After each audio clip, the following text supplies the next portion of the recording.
여러분 상상해 보세요. 서울에서 부산까지 단 20분 만에 갈 수 있다면 어떨까요? 2022년 전 세계가 하이퍼루프라는 꿈의 기술을 포기했습니다. 일론 머스크가 제시한 시속 1000km의 초고속 교통수단은 결국 불가능한 꿈이었다고 결론지어졌죠.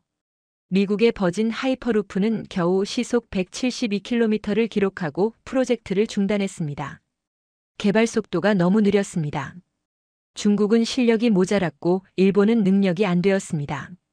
하지만 그 순간 세계 한 구석에서는 누군가가 조용히 묵묵히 그 불가능한 꿈을 현실로 만들어가고 있었습니다. 바로 한국이었습니다. 실패와 좌절을 겪으면서도 다시 일어선 한 연구자의 여정을 통해 우리는 진정한 혁신이 무엇인지 그리고 꿈을 현실로 만드는 힘이 어디서 나오는지 알게 될 것입니다. 지금부터 시작됩니다. 세계를 놀라게 한 한국의 이야기가 말입니다. 네바다 사막의 뜨거운 바람이 제 얼굴을 때렸습니다. 2022년 11월 그날의 기억은 아직도 생생합니다. 하이퍼루프의 마지막 실험이었습니다. 실험장에는 수백 명의 기자들과 투자자들이 몰려 있었습니다. 모두가 역사적인 순간을 목격하러 온 것이었습니다. 5년간 밤낮 없이 준비한 순간이었습니다. 저희는 확신했습니다. 이번에는 반드시 성공할 것이라고 말입니다. 에드워드, 준비됐나? 동료가 제 어깨를 두드렸습니다. 저는 고개를 끄덕였습니다. 손에 든 태블릿에는 최종 점검 리스트가 빼곡히 적혀 있었습니다. 진공도 확인, 자기부상 시스템 점검, 안전장치 작동 테스트까지 모든 것이 완벽했습니다. 카운트다운이 시작됐습니다. 3, 2, 1. 진공 튜브 속으로 캡슐이 발사됐습니다. 모니터의 속도계가 올라가기 시작했습니다. 시속 50km, 시속 100km, 시속 150km, 그리고 시속 172km에서 멈췄습니다. 고요한 침묵이 실험장을 덮었습니다. 목표는 시속 1000km였습니다. 최소한 시속 500km는 넘어야 했습니다. 하지만 저희가 달성한 것은 고속도로를 달리는 자동차 수준이었습니다. 이게 끝인가요? 누군가 물었습니다. 아무도 대답하지 않았습니다. 실험장의 분위기는 급격히 가라앉았습니다. 투자자들의 얼굴에는 실망이 가득했고 기자들은 벌써 다음 뉴스를 찾아 자리를 떠나기 시작했습니다. 일주일 후 버진 하이퍼루프는 프로젝트 중단을 발표했습니다. 리처드 브랜슨은 시장성이 없다는 한마디로 5년의 노력을 지워버렸습니다. 저를 포함한 111명의 연구원이 해고됐습니다. 책상을 정리하던 날 서랍에서 낡은 논문이 나왔습니다. 2013년 일론 머스크가 발표한 하이퍼루프 백서였습니다. 한때는 정말로 세상을 바꿀 수 있을 거라 믿었었습니다. LA에서 샌프란시스코까지 30분, 꿈 같은 이야기였습니다. 빈센트 슈왈츠 박사님, 30분 내로 건물을 비워주세요. 경비원이 제 이름을 불렀습니다. 저는 고개를 끄덕이고 마지막으로 연구실을 둘러봤습니다. 벽에 걸린 하이퍼루프 설계도가 눈에 들어왔습니다. 한때는 인류의 미래라고 불렸던 그 설계도를 떼어내 쓰레기통에 버렸습니다. 3년이 흘렀습니다. 저는 작은 컨설팅 회사에서 일하고 있었습니다. 하이퍼루프는 이미 실패작의 대명사가 되어버렸습니다. 머스크도 브랜슨도 더 이상 그 이름을 입에 올리지 않았습니다. 전 세계의 하이퍼루프 프로젝트들이 하나둘씩 문을 닫았습니다. 유럽의 하이퍼루프 TT는 2019년에 자금난으로 중단됐습니다. 중국의 국가급 프로젝트도 2021년에 기술적 한계를 인정하며 방향을 틀었습니다. 일본은 애초에 자기 부상 열차 기술에 만족하며 하이퍼루프에 큰 관심을 보이지 않았습니다. 그러던 어느 날 이메일 한 통이 왔습니다. 발신자 한국철도기술연구원 빈센트 슈왈츠 박사님께 저희가 개최하는 초고속 교통기술 컨퍼런스에 초청하고자 합니다. K-하이퍼튜브 시연도 준비되어 있습니다. 왕복 항공료와 숙박비는 저희가 부담하겠습니다. 저는 코웃음을 쳤습니다. 한국? 하이퍼튜브? 미국도 포기한 기술을 아직도 연구하고 있다니 말입니다. 인터넷을 검색해봐도 한국의 하이퍼루프 관련 뉴스는 거의 없었습니다. 조용히 연구하고 있는 건지 아니면 별다른 성과가 없는 건지 알 수 없었습니다. 브라이언, 이거 봐. 옆자리 동료에게 이메일을 보여줬습니다. 윌리엄 브라이언은 버진 하이퍼루프의 투자자 출신이었습니다. 프로젝트가 망한 후 저처럼 컨설팅 업계로 왔습니다. 한국? 브라이언이 비웃었습니다. 거기도 곧 깨닫겠지. 하이퍼루프는 불가능한 꿈이라는 걸 말이야. 진공 유지만으로도 천문학적 비용이 들어가는데 말이지. 저도 같은 생각이었습니다. 하지만 왕복 항공료와 숙박비를 제공한다는 조건에 마음이 움직였습니다. 무료 여행이라 생각하면 나쁘지 않았습니다. 그리고 솔직히 말하면 다른 나라의 실패 사례를 직접 보는 것도 나름의 의미가 있을 것 같았습니다. 가볼까? 거기서도 곧 깨닫겠지. 저는 수락 이메일을 보냈습니다. 인천공항에서 오송까지 가는 길은 예상보다 편했습니다. KTX를 타고 이동하면서 창밖을 바라봤습니다. 시속 300km. 이미 충분히 빠른 속도였습니다. 하지만 저희가 꿈꿨던 건 이보다 3배는 더 빠른 속도였습니다. KTX 내부는 놀라울 정도로 조용했습니다. 진동도 거의 없었습니다. 한국의 철도 기술 수준을 실감할 수 있었습니다. 1960년대까지만 해도 개발도상국이었던 한국이 이런 기술을 보유하고 있다는 것 자체가 놀라웠습니다. 오송역에서 한국철도기술연구원 직원이 저를 맞이했습니다. 슈왈츠 박사님 환영합니다. 멀리서 오시느라 수고하셨습니다. 정상민 박사님이 기다리고 계십니다. 10분쯤 차로 이동하니 거대한 실험시설이 나타났습니다. 건물의 규모가 예상보다 훨씬 컸습니다. 건물 옆으로는 길게 뻗은 튜브가 보였습니다. 진공 튜브였습니다. 네바다에서 봤던 것과 비슷하면서도 달랐습니다. 더 정교해 보였고 무엇보다 훨씬 길었습니다. 안녕하세요, 슈왈츠 박사님. 정상민 박사가 악수를 청했습니다.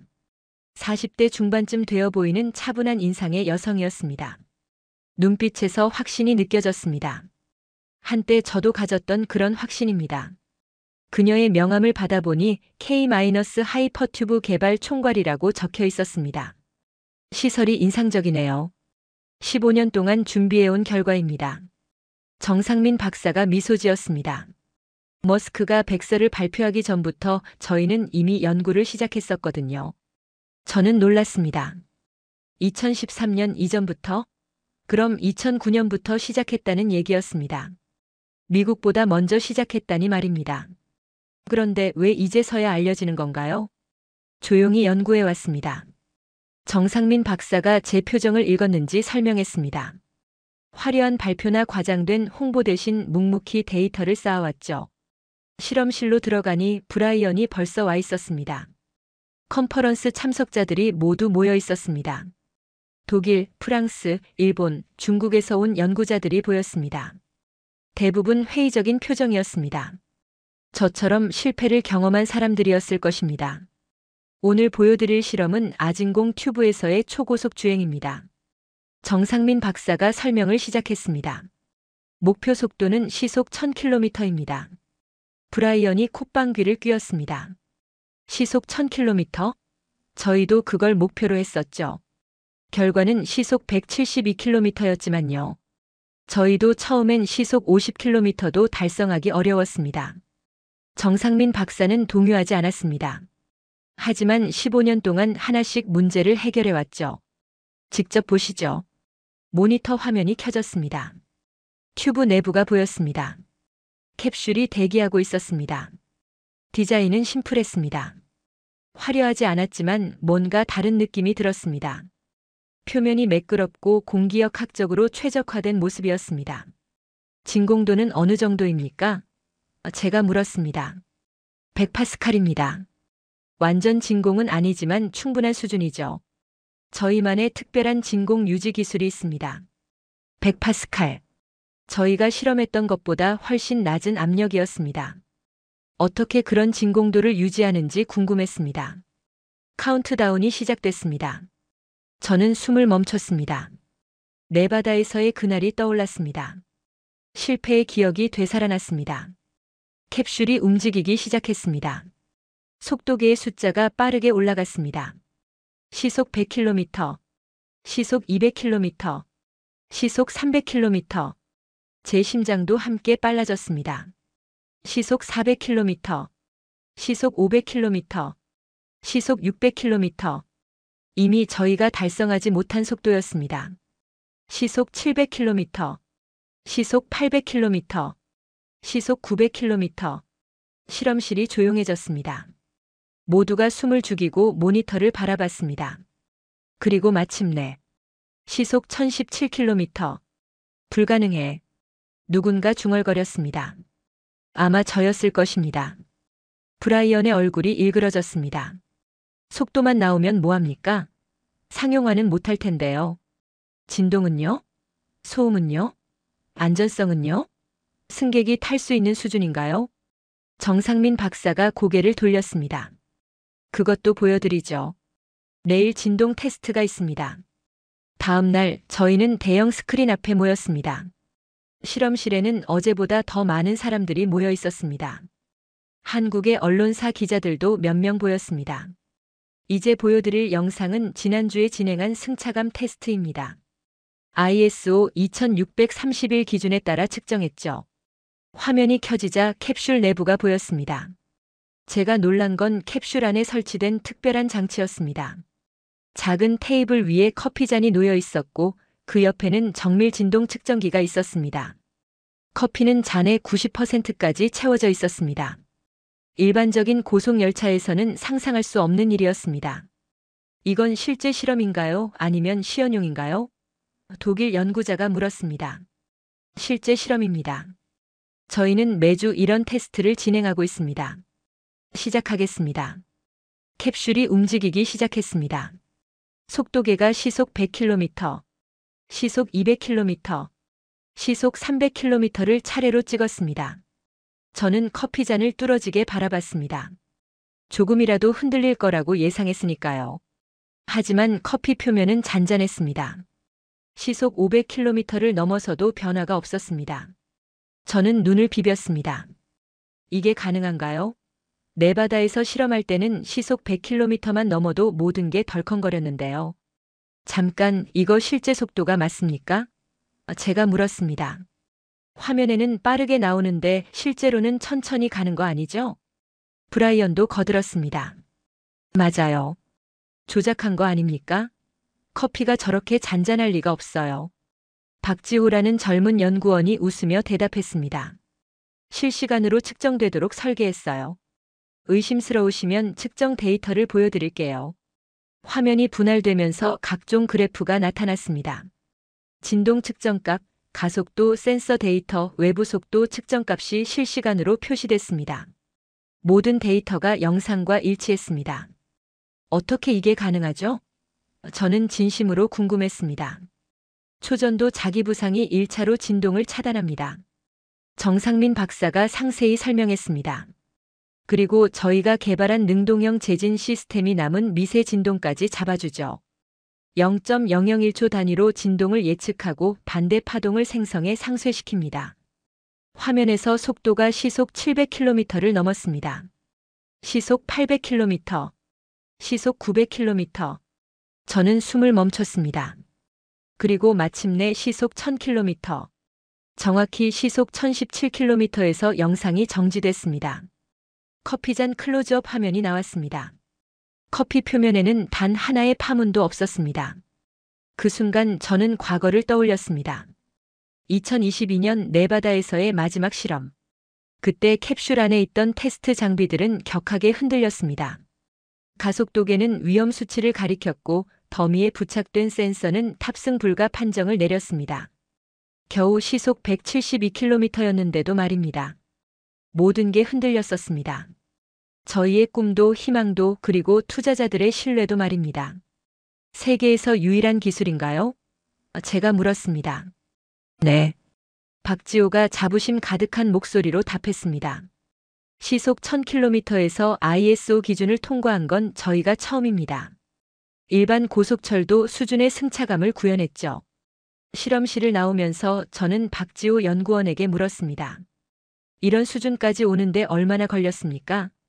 처음 3년은 시속 100km에서도 커피가 쏟아졌어요. 박지호가 웃으며 답했습니다. 하지만 포기하지 않았죠. 실패가 곧 데이터였고 데이터가 쌓여 해답이 됐습니다. 박사님의 2015년 논문에 나온 이론이 저희 시스템의 기초가 됐어요. 박지호가 조심스럽게 말했습니다. 박사님이 포기하지 않으셨다면 저는 손을 들어 말을 막았습니다. 그 이상 듣고 싶지 않았습니다. 카페테리아에서 정상민 박사를 다시 만났습니다. 멀리 실험 트랙이 보였습니다. 어제 실험 어떠셨나요? 솔직히 충격적이었습니다. 어떻게 버텼습니까? 예산은 어떻게 확보하셨죠? 미국에서는 2년도 못 가서 투자자들이 등을 돌렸는데요. 정상민 박사가 창밖을 바라보며 잠시 침묵했습니다. 쉽지 않았어요. 2016년에는 정말 위기였죠. 예산이 절반으로 삭감됐고 언론에서는 세금 먹는 하마라고 비판했습니다. 국민들도 잘 몰랐어요. 저희가 뭘 하고 있는지 말입니다. 그런데 어떻게 계속하셨죠? 국민들이 모르는 새 15년 동안 묵묵히 준비해온 결과입니다. 화려한 발표나 과장된 홍보 대신 조용히 데이터를 쌓았어요. 실패할 때마다 원인을 분석하고 개선하고 다시 도전했죠. 브라이언이 냉소적으로 말했습니다. 그래서 국민들이 모른다는 거 아닙니까? 투명성이 없네요. 투명성과 홍보는 다릅니다. 정상민 박사가 차분히 대답했습니다. 저희는 모든 연구 결과를 공개해요. 다만 완성되지 않은 기술로 국민을 현혹시키지 않을 뿐이죠. 박지호가 덧붙였습니다. 2019년에 큰 사고가 났어요. 진공 튜브가 파열됐죠. 6개월치 예산이 날아갔고 프로젝트 중단 얘기가 나왔습니다. 그런데 연구원들이 자발적으로 야근했어요. 주말도 반납했죠. 왜냐하면 저희가 하는 일이 미래를 바꿀 거라고 믿었으니까요. 한국은 자원이 없는 나라예요. 정상민 박사가 말했습니다. 기술만이 살 길이죠. 그래서 한번 시작한 건 끝까지 가는 겁니다. 반도체도 조선업도 디스플레이도 다 그랬어요. 하지만 하이퍼루프는 차원이 다르잖아요. 브라이언이 반박했습니다. 전 세계가 포기한 기술인데요. 전 세계가 포기했기 때문에 더 해야 했어요. 정상민 박사의 목소리가 단호했습니다. 남들이 안 하면 저희가 최초가 될 수 있으니까요. 저는 박지호를 다시 봤습니다. 젊은 연구원의 눈빛에서 10년 전 제 모습을 봤습니다. 차이점이 있다면 그는 아직 포기하지 않았다는 것입니다. 박사님 논문의 수식을 실제로 구현하는 데 3년 걸렸어요. 박지호가 말했습니다. 실패도 많았지만 그때마다 박사님이라면 어떻게 했을까 생각했죠. 순간 목이 메었습니다. 제가 포기한 곳에서 누군가는 제 꿈을 이어받아 계속 나아갔던 겁니다. 기술은 한 사람의 것이 아니에요. 정상민 박사가 진지하게 말했습니다. 당신이 시작한 것을 저희가 이어받았고 저희가 만든 것을 또 누군가가 이어받을 거예요. 그게 진보의 본질이죠. 컨퍼런스 마지막 날 박지호가 발표를 시작했습니다. 오늘은 저희가 개발한 모든 기술을 공개하겠습니다. 초전도 자기부상 시스템, 진공 유지 기술, 능동형 재진 시스템까지. 질문 있으시면 언제든 해주세요. 저는 놀랐습니다. 설계도, 알고리즘, 심지어 소스 코드까지 공개되어 있었습니다. 이런 핵심 기술을 왜 공개하죠? 제가 물었습니다. 기업 비밀로 해야 하는 거 아닙니까? 박지호가 다른 화면을 열었습니다. 특허 검색 사이트였습니다. 다 여기에 나와 있어요. 특허도 다 공개돼 있고요. 한국 특허 50개, 국제 특허 23개, 모두 열람 가능합니다. 베껴간다고 똑같이 만들 수 있을까요? 박지호가 차분히 대답했습니다. 여기엔 15년의 시행착오는 안 나와 있어요. 실패의 경험은 복사할 수 없죠. 브라이언이 고집했습니다. 그래도 위험해요. 버진 하이퍼루프는 모든 걸 비밀로 했어요. 특허도 최소한만 공개했고 핵심 기술은 블랙박스였죠. 갑자기 제 입에서 말이 튀어나왔습니다. 그래서 저희가 실패한 거야. 브라이언이 배신당한 표정으로 저를 쳐다봤습니다. 그래서 저희가 실패한 거라고요. 저는 더 확실하게 말했습니다. 모든 걸 감추고 혼자 하려고 했잖아요. 협력할 기회를 스스로 차단했습니다. 30분 동안 기술적인 설명이 이어졌습니다. 놀라운 건 아무것도 숨기지 않는다는 점이었습니다. 실패 사례까지 공개했습니다. 2019년 튜브 파열 사고 때 배운 교훈입니다. 박지호가 사고 영상을 보여줬습니다. 압력 센서 배치가 잘못됐었죠. 지금은 이렇게 개선했습니다. 열 관리 시스템은 어떻게 해결하셨습니까? 일본 연구자가 물었습니다. 박지호가 상세한 도면을 보여줬습니다. 액체 질소 냉각 시스템을 사용합니다. 효율을 높이기 위해 3단계 냉각 구조를 적용했죠. 여기 보시면 이 모든 자료를 받을 수 있나요? 독일 연구자가 물었습니다. 물론입니다. 박지호가 QR코드를 띄웠습니다. 여기서 다운받으실 수 있어요. 실험 데이터 원본도 포함되어 있습니다. 브라이언이 작게 중얼거렸습니다. 미쳤어. 이러면 경쟁력이 없어져. 그 다음 순간 놀라운 일이 벌어졌습니다. 각국 연구자들이 자신들의 경험을 공유하기 시작한 것입니다. 저희도 비슷한 문제가 있었어요. 이렇게 해결했는데 참고하시면 좋을 것 같아요. 프랑스 연구자가 말했습니다. 저희 대학에서 개발한 신소재가 있는데 함께 테스트해 볼 수 있을까요? 미국 교수가 제안했습니다. 강연장이 거대한 브레인스토밍 장이 됐습니다. 기술을 공개하자 오히려 더 많은 아이디어가 모였습니다. 보셨죠? 정상민 박사가 제게 속삭였습니다.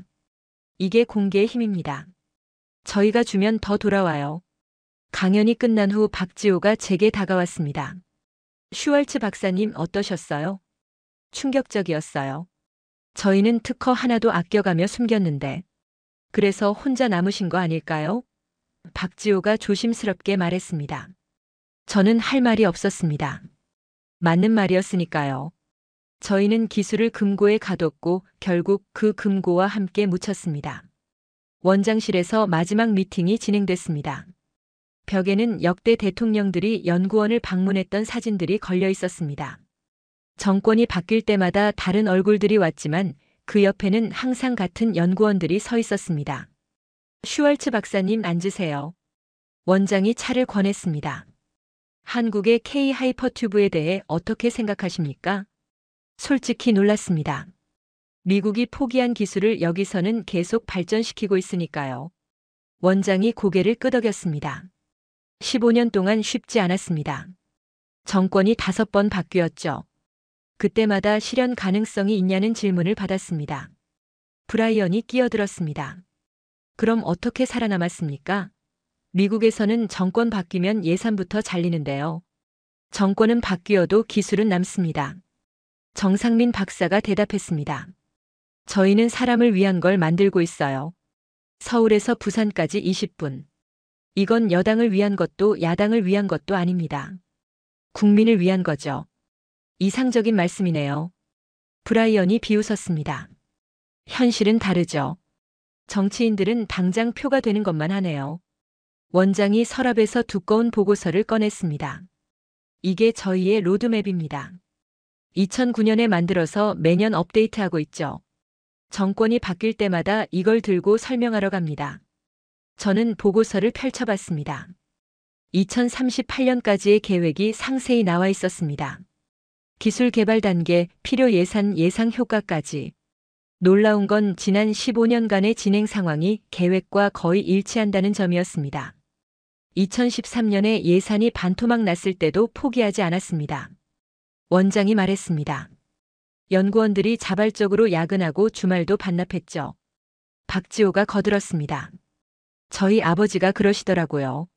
1970년대에 경부고속도로 만들 때도 다들 반대했대요. 차도 없는데 왜 고속도로를 만드냐고. 하지만 만들어 놓으니 차가 늘어났죠. K-하이퍼튜브도 마찬가지입니다. 정상민 박사가 말했습니다. 지금은 아직 실험 단계지만 언젠가는 현실이 될 겁니다. 그때를 위해 준비하는 거죠. 브라이언이 고개를 저었습니다. 정권 바뀌면 다 뒤집히죠. 한국도 마찬가지일 거야. 그때 원장이 웃었습니다. 그래서 저희가 하는 일이 있습니다. 새 정권이 들어설 때마다 시승 행사를 해요. 국회의원들, 장관들을 초청해서 직접 체험하게 하죠. 시속 1000km를 경험하고 나면 다들 생각이 바뀝니다. 마케팅이군요. 브라이언이 말했습니다. 아닙니다. 원장이 정색했습니다. 교육입니다. 미래를 보여주는 거죠. 정치인들도 국민이고 국민이 원하면 정치인도 움직입니다. 저는 갑자기 네바다에서의 기억이 떠올랐습니다. 저희는 정치인들을 초대한 적이 없었습니다. 투자자들만 불렀습니다. 그들에게 수익률을 약속했고 실패하자 모두 떠났습니다. 그런데 이익은 언제 날까요? 브라이언이 물었습니다. 15년 투자했는데 아직도 실험 단계잖아요. 정상민 박사가 창밖을 가리켰습니다. 저기 보이는 게 뭔지 아세요? 오송 바이오밸리입니다. 10년 전엔 논밭이었죠. KTX역이 생기면서 도시가 됐습니다. 땅값이 얼마나 올랐을까요? 원장이 덧붙였습니다. K 하이퍼튜브가 깔리면 대한민국 전체가 수도권이 됩니다. 부산이 서울의 위성도시가 되는 거죠. 그 가치를 돈으로 환산할 수 있을까요? 저는 깨달았습니다. 한국은 단기 수익이 아닌 장기 변화를 보고 있었습니다. 기업의 이익이 아닌 국가의 미래를 설계하고 있었습니다. 회의가 끝나고 나오면서 저는 로드맵 책자를 받았습니다. 이건 그냥 기술이 아니군요. 제가 중얼거렸습니다. 맞습니다.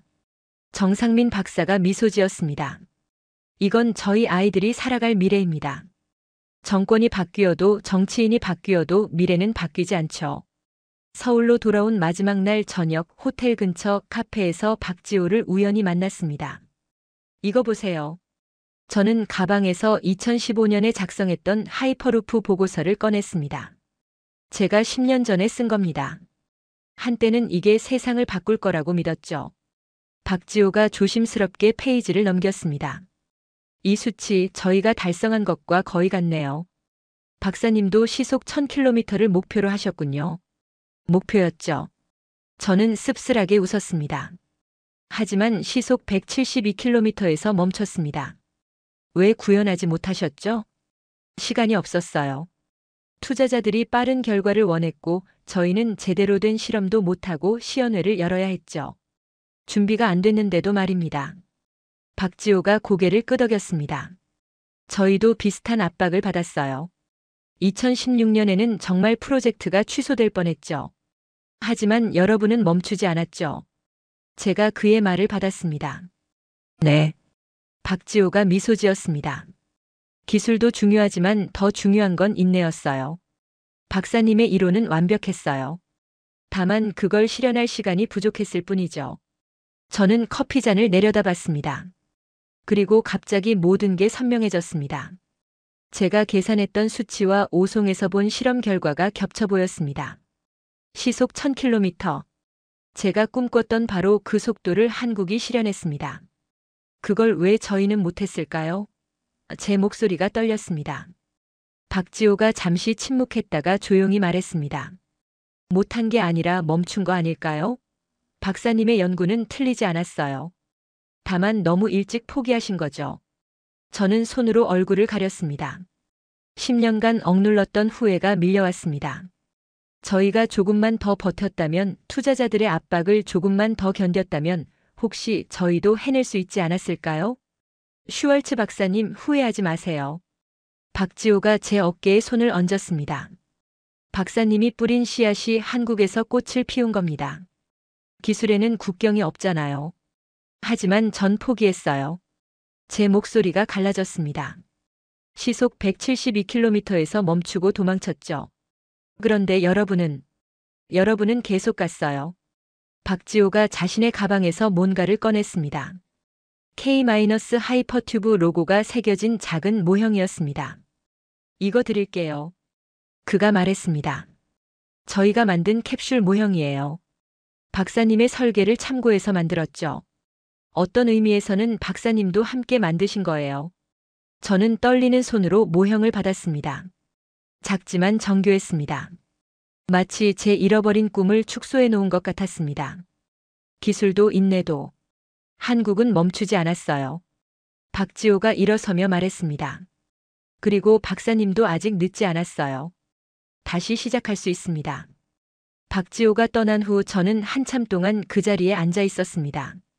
손에 든 모형을 바라보며 많은 생각을 했습니다. 실패, 포기, 후회. 그리고 한국이 보여준 가능성을. 귀국 전날 밤 저는 호텔방에서 노트북을 열었습니다. 빈 프레젠테이션 파일이 저를 기다리고 있었습니다. 한참을 고민하다가 제목을 입력했습니다. K-하이퍼튜브 아직 세상에 없지만 가장 가까운 기술. 첫 슬라이드에는 오송에서 찍은 사진을 넣었습니다.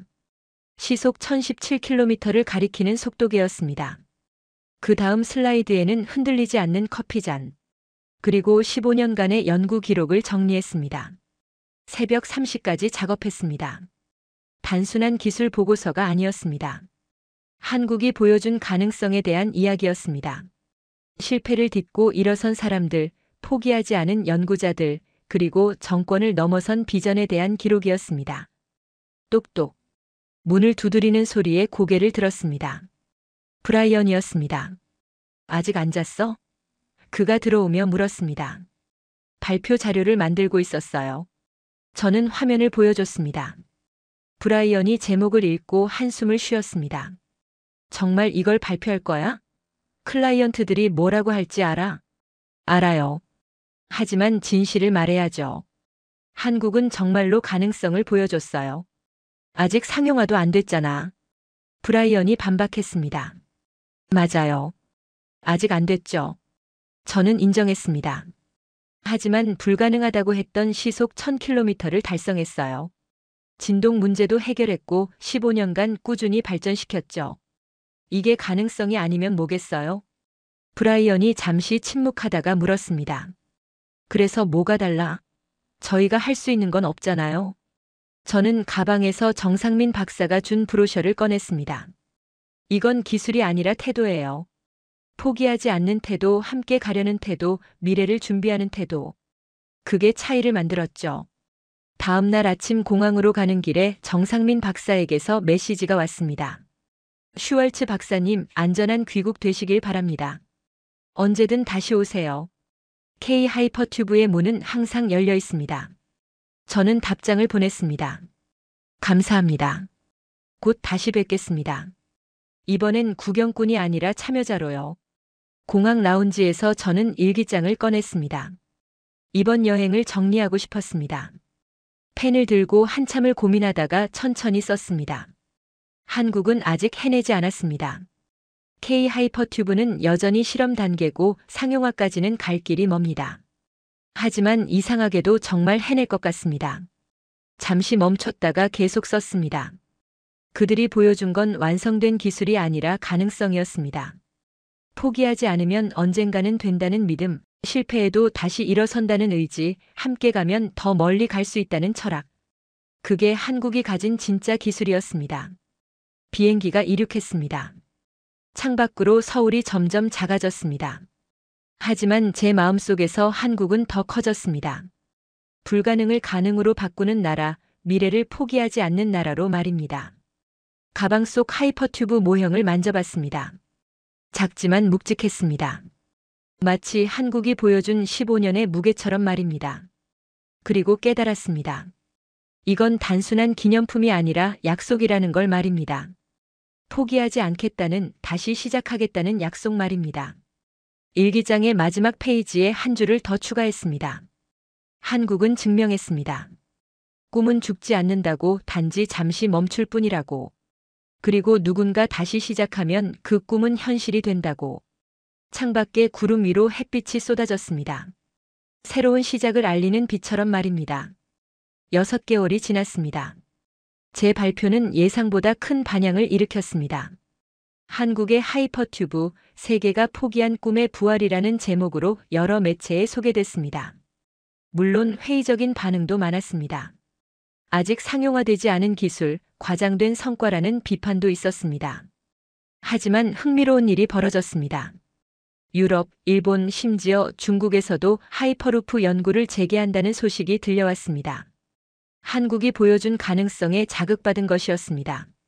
더 놀라운 건 미국에서도 변화가 시작됐다는 점입니다.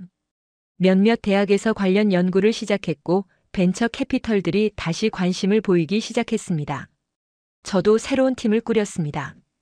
이번엔 다르게 접근하기로 했습니다. 단기 성과보다는 장기 비전을, 독점보다는 협력을, 감춤보다는 공개를 택했습니다. 한국에서 배운 가장 중요한 교훈은 이것이었습니다. 기술의 진정한 힘은 혼자 빨리 가는 것이 아니라 함께 멀리 가는 것에 있습니다. 그리고 가끔 꿈을 꿉니다. 언젠가 뉴욕에서 워싱턴까지 15분 만에 갈 수 있는 날을 말입니다.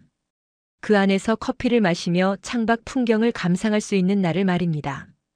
그날이 오면 저는 한국의 연구자들에게 감사 인사를 전할 것입니다.